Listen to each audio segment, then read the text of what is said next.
We're going to look at Quartic graphs, which takes the form f of x equals to ax to the power 4 plus bx cubed plus cx squared plus dx plus e. And just like the quadratic graphs, a, b, c, d are real numbers and a cannot be 0. Let's look at a graph where a is positive. And we get this general trend where the graph is facing upwards. Similarly, if a is negative, then the graph will be facing downwards. However, unlike the quadratic graphs, in quartic graphs, if a is positive, x is positive, y is positive, x is negative, then y is still positive.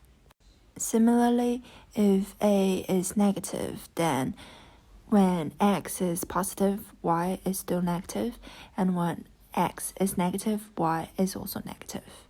Let's look at an example in which we have to draw the curve y equals to x minus 1 squared times x minus 3 squared. First of all, you need to find the roots, so y equals to 0. And this equation is already factorized, so you know that x equals to 1 or 3 in order to get the result of 0.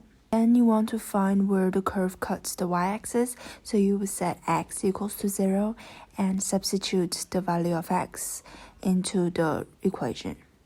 Then you will get that negative 1 squared is 1 and that negative 3 squared is 9. So 1 times 9 is 9, then the y-intercept is 0, 9. And apply the knowledge we learned before. We know that the shape will be facing upwards as a is positive.